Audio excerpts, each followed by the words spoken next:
Hi guys, Luke Jones here, back for DartsMad, and this week I'm delighted to be joined by Woody Luke Woodhouse. How are you doing, Luke?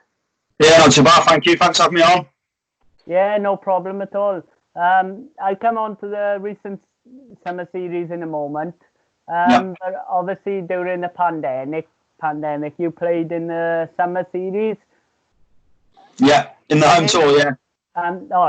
Home tour. And in the game against Gerwyn Price, you hit a 9-darter and you averaged 114. You must have been buzzing with that. Oh yeah, it was brilliant. I mean, it was all a bit of a blur at the time, but then sort of the next day it went a bit crazy. So yeah, it was amazing to do, and obviously against someone like Gezi, it's always good to play like that. I seem to play some good stuff against Gezi every time I played him. So yeah, it was decent. Yeah, you still had a game to play after that. So how do you bring yourself down from that? To be honest, when I've done it, obviously I've hit a few practicing sort of 9-darters and stuff. So because we was obviously playing in our home environments, it wasn't too bad. But I obviously didn't want to play the next game and then completely flop. So I just obviously we had a little bit of a break, I think. So it wasn't too bad. It was all right. Yeah, you won 3 out of 3 in the group and qualified for the last 32. How much confidence did your performance in the home tour give you when we finally started back up? I'm not sure really. I mean, yeah, it's always brilliant playing well, but it was still such a long break from the home tour to the summer series, the sort of last pro tours I put on that. I sort of forgot about the sort of the home tour altogether, and I just tried to focus on sort of practicing and getting myself ready for the summer series. So I didn't really overthink about my performances on the home tour too much. Yeah, when going on to the summer series now, results didn't quite go your way. You lost in last 64, day 2, 3, and 5, and in the first round on day 1 and 4. But you didn't play bad. So what do you take away from it? Because you did play quite well, but you just didn't get the results. Yeah, I mean, sort of a story of my year at the moment, especially on the Players' Championships. But sort of the first day, I felt really edgy, and I didn't feel comfortable at all. I think I was just sort of getting back into playing after so long. Like I've had no sort of competitive practice or match practice at all. So I think it was the same for a few players. Some took to it, some didn't. But then after that, I settled in quite well, and like I said, I made a few sort of silly mistakes, and a few missed doubles cost me at certain times. But I mean, I lost to Vincent. He played brilliant against me. Mickey Mansell played fantastic against me. Averaged like 107 and beat me. So sometimes you just can't. You just can't do nothing. They just play brilliant darts. But yeah, disappointed a little bit. But a lot of my games were of a pretty decent standard. So it's not all sort of just a sort of a wasted 5 days. Yeah, it's important and to not get disheartened in it. You just got to take it on the chin, say I'm playing well, and eventually results will start to turn. Yeah, of course. Yeah, I mean, the standards, obviously the standard we play out on the tour, you're always going to run into players banging in sort of 100+ averages, but every so often the tournament opens up a little bit and you can sort of sneak through. Or if you're sort of averaging high 90s, you will have a good run. So yeah, you just got to keep sort of fingers crossed and stick with your game plan and sort of believe that it will come through in the end. Before the pandemic, you didn't have the best start to the year. Again, you haven't been playing well. Haven't been playing bad.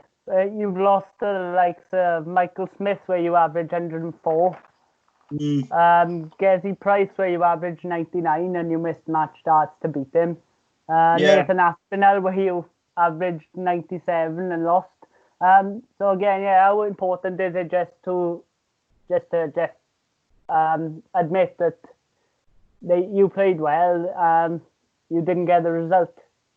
Yeah, I mean, I think about 3 or 4 sort of Pro Tour events in a row. I think I've missed match starts to beat Adrian Lewis. I've missed match starts to beat John Henderson, match starts to beat Nathan Aspel and match starts to beat Gezi. So yeah. Even though it's a loss, you've still got to try and take all the positives you can and say, look, I'm putting myself in those positions. Eventually, they will turn. I think the longer it sort of went on as well, I kept thinking every time I get given to match darts against these sort of top players, thinking, oh, don't mess up again. So it sort of does run through your mind a little bit. But then I think the last Pro Tour before sort of the lockdown, I had a good run and I won a few games. Yeah. 6-5 myself. So, and do you know what I mean? I beat like Glenn, beat Mickey Mansell, got 100 average as well. So it sort of swings and roundabouts. It's just about being patient and believing in what you're doing in the practice board. And when you take it to Pro Tours, just making yourself feel as comfortable as possible. Yeah. Obviously, you mentioned there on the last Pro Tour before, you got to the quarter-final. You played some solid stuff. Obviously, you beat Mickey Mansell, Jamie Lewis, Glenn Durrant, playing really well. Yeah. How frustrating was it then not to build on that? Yeah, I think for any player it's frustrating, especially when, like, I think I beat Glenn in the sort of last 16 to get to the quarters, and then when I see us sort of in the quarterfinals, I didn't even know who he was. So I was like, oh, it's what a chance to get through to the semi-finals. And yeah. I think sort of not so much took my foot off the pedal, but just thought, just carry on playing like you are, and you'll get in the semis. But I sort of, in this sort of standard, any sort of lapse in concentration at all, and it can come back and bite you, which it did. But yeah, I mean, I personally think sort of obviously the lockdown can be helped and the stopping in play can be helped, but I think it came at the wrong time, really. I would like to have started carrying on after that quarterfinal. I think some players, they're probably going to lockdown, they've practiced as much as they can, they've played every internet tournament they can and stuff like that, but I haven't really done that. I've sort of had time off, had a bit of a break and whatever, so you've got to get yourself back up and practicing in your routine, which when you've got a tournament coming up, it's easy to do, but it's hard to motivate yourself sometimes when there's no tournaments or nothing on the horizon. Yeah. Where was I? Yeah, you made your debut before that. You made your debut at the World Championship at Ali Pali in December. You beat Paul Lim, the legend Paul Lim, in round 1. And that set up with a meeting with Michael Smith, the runner-up from the previous year. How confident was you going into that game? Was you thinking, I'm playing well, I can win this game?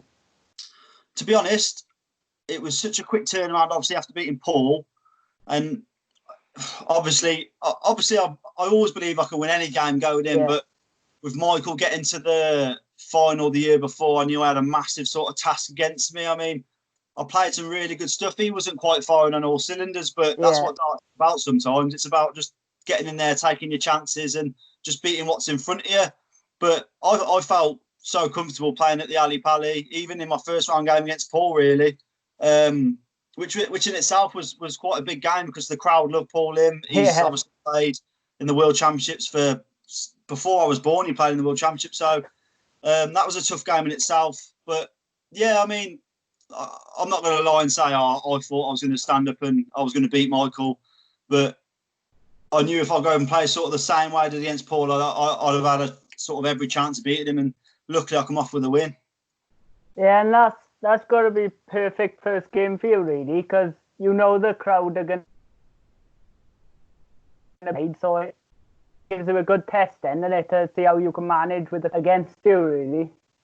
Yeah, exactly. I mean, I said straight after playing, it was almost as if playing sort of a seeded player because the crowd just love him, and he's got every reason to be sort of for the crowd to be like that with him. Yeah. So it wasn't like I was going in and playing against a completely unknown qualifier or anything like that where sort of I was expected to win.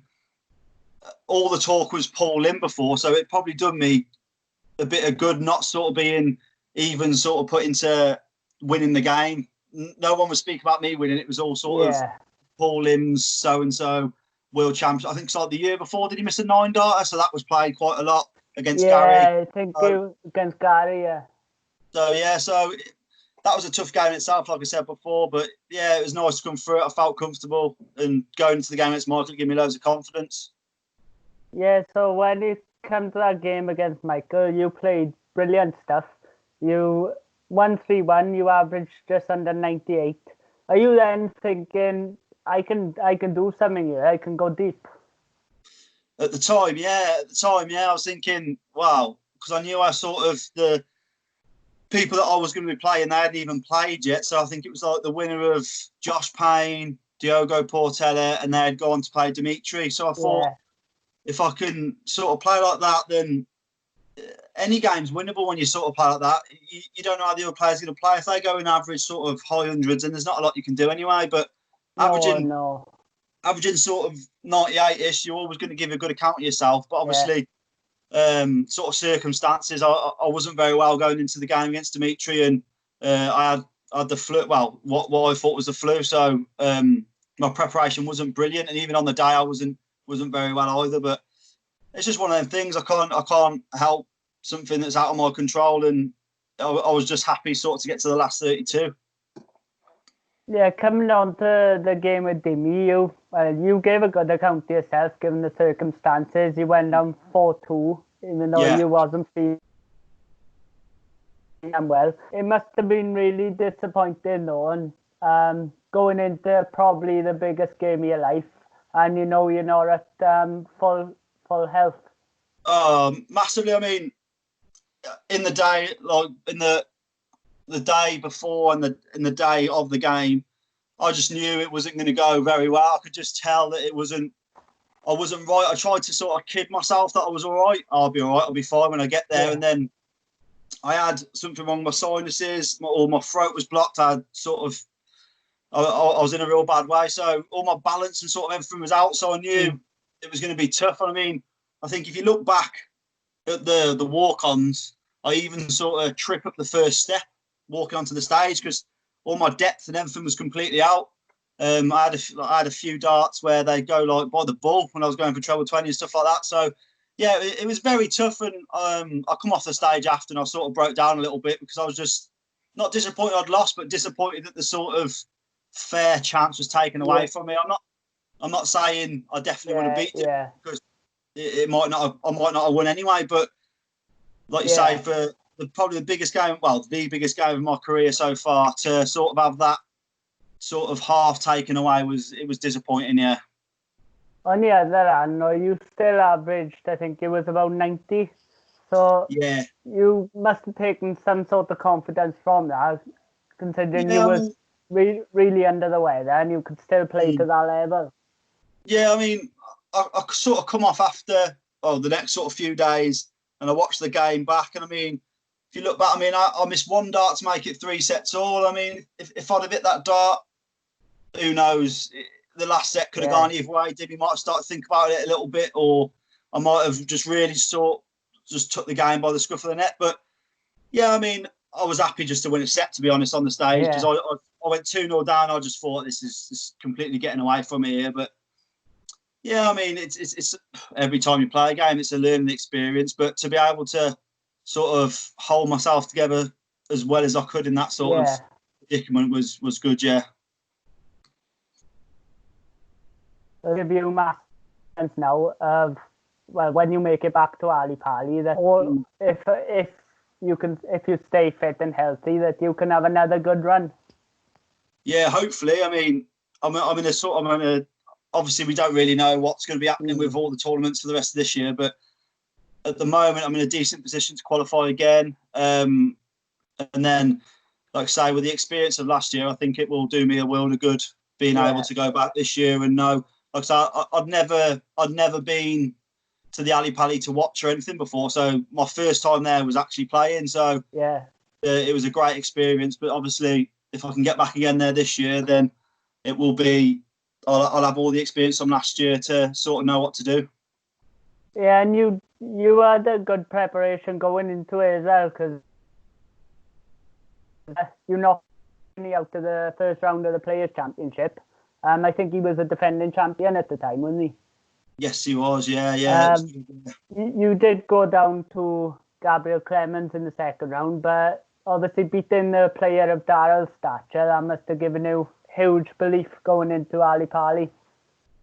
Massive, yeah. I mean, before playing sort of Darryl in the practice room before, I was practicing lovely. And as a player, when obviously that was my TV debut. So I was just thinking, can you imagine if you win? Sort of, it'd be brilliant if you win. And then practicing in the back room, I thought, if I play like this, I've got a sort of a great chance. And again, you probably didn't play all that well, Darryl, but as a player, do you know what I mean? It's I can only beat what's in front of me. I can't. If they're not playing well, I've got to take my chances. And obviously, I think I'll come back from 5-3 down, and I'll beat him 6-5. So, but yeah, going into that was massive confidence going into and preparing for the Worlds, knowing that I could hold my nerve and on the stage and in front of crowds and stuff was sort of settled me down massively. And obviously, it would have given you confidence knowing that you can play your B game and you can still beat these players. Yeah, I think that was probably there. Sort of, well, especially Darryl. I don't think he played half as good as he normally can. Yeah. But yeah, I had a few legs where I was very shaky. Obviously, being my first game on telly. But then, like you say, to sort of hold a couple of clutch doubles as well, sort of last dart doubles as well, and especially like, my winning leg I had one dart left to finish the game. So to know that I can hold my nerve and sort of win close games on the telly. It's a massive confidence booster. Prior to that, last year was a bit of a breakthrough year for you, really, because you made your first Pro Tour quarter final, and then you done at the Players Championship you beat Darryl, and third championship. That got you in the top 64 now at the end of your 2 years. So obviously it gives you another 2 years at least on the tour. That must just give you the confidence now to just kick on. Yeah, I mean, I've said before to a couple of other people, certain players, I really like playing on the stage, and I need to try and find sort of a way of performing consistently on the floor, because I think I'm a better player than sort of one quarter final like last year. I made a quarter final this year, but a lot of the time it's sort of first, second, the odd third round. But being in the top 64, obviously it's last year it was all about getting in the top 64. My whole year was based around I need to get in that top 64 to save my card. Even sort of going to the Worlds, it was a close run thing. So it's nice to have that sort of reassurance that I'm not chasing keeping my tour card type of thing, but I obviously want to build on and get as far up the rankings as possible. And obviously get into the Euro tours are important in that as well. Oh, yeah. That's where the money is. Really. You qualified for the first one this year, didn't you? And then you've qualified for another one, but obviously you haven't played that one yet. Yeah, that's right. Yeah, the European tours.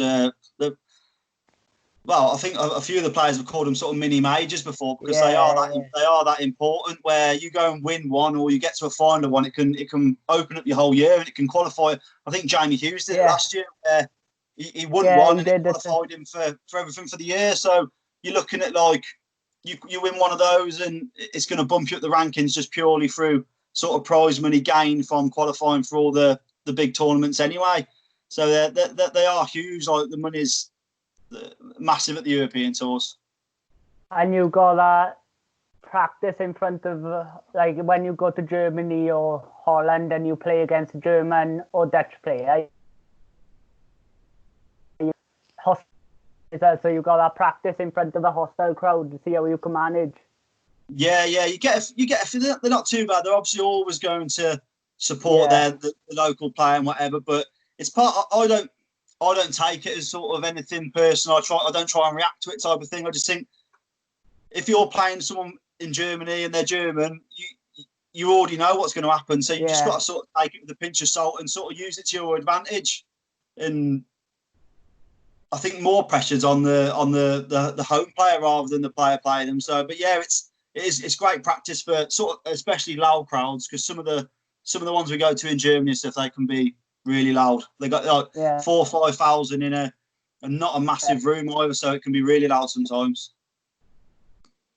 Yeah, do you find it easy to focus even when you got the crowd on your back? Do you find it easy to switch off or? I mean, I've been fairly lucky, really, where I don't think I've played too many places where the crowd's been. I've played Manfred Burdale last year, but he come up to me before the game, and it was only his second time playing on the European tour, and he was nervous as anything. So straight away, I sort of thought, if I play well here, I think I was. But that was the Friday, so the crowd wasn't at full capacity. No, yeah. But so I've been fairly lucky, really, where I haven't had big crowds where they've been dead against me type of thing yet. So I'd have to just wait and see. I think I'd handle them all right, but you never know. I think it all depends. If you're going up and playing well, I don't think it really matters. I think it's when you start if you're struggling a little bit, that's when I think it can play a part. Yeah, and you get into that stage in your career now. You've got before and obviously push on. So obviously you want to qualify for more of these Euro Tours, so you can try and put yourself in contention for match play, Grand Prix, and tournaments like that. The massive tournaments. Yeah, exactly. I mean, like we were saying before, the European tours are the one, really. If you can sort of qualify for 5, 6 of those a year, and you can have good runs in all of them, you can sort of make in 5 or 6 European tours, you can make the same sort of money as you could in 20 Players Championships. Yeah. So they're massive, and you won't find, I don't think, many players that qualify for sort of the match play and sort of the Grand Prix that have got in without having a decent run at least 1 or 2 European tours. That's where you sort of can really shoot at the rankings, yeah. Yeah, well, as you said there, Jamie Hughes, he had to win the Czech Open last year to qualify for the match play, and he done exactly that. So yeah, exactly. Going on to into 2000, you won your first PDC title at the Challenge Tour.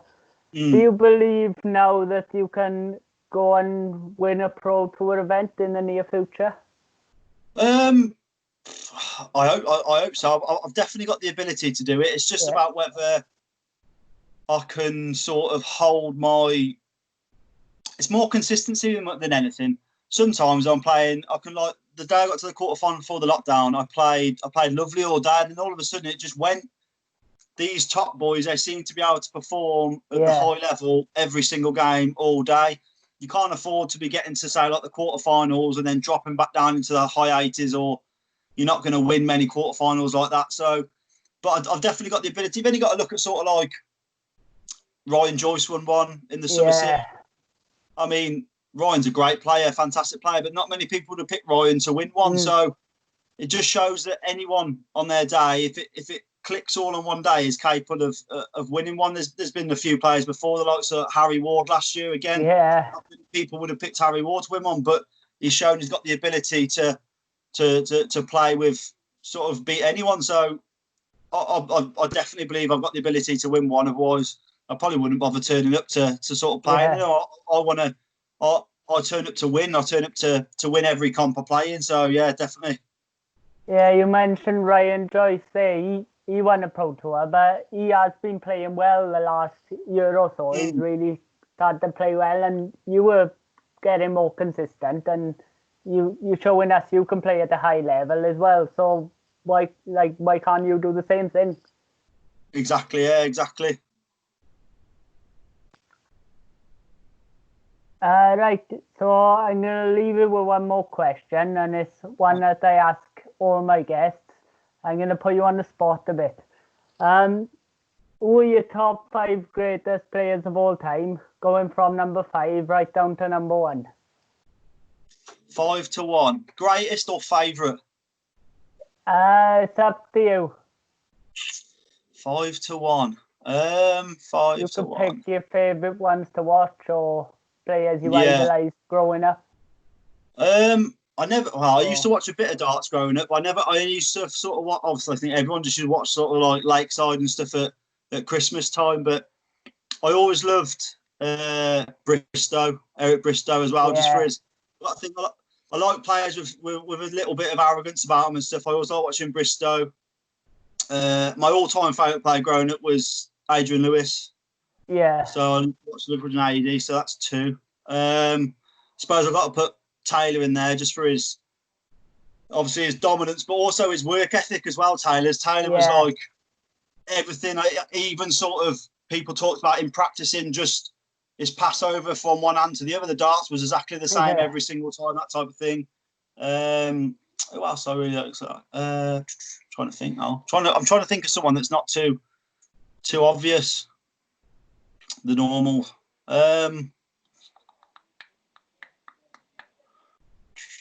Can't. I used to really like watching Wayne Mardle, just because he was proper entertainer.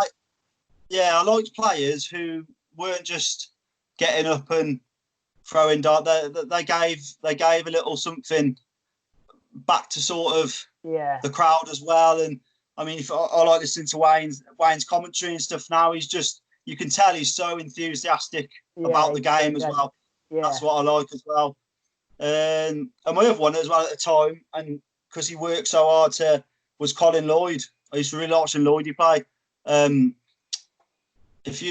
listened to a few interviews of Colin, and the work he put in to get to world number 1, especially around sort of the Taylor era.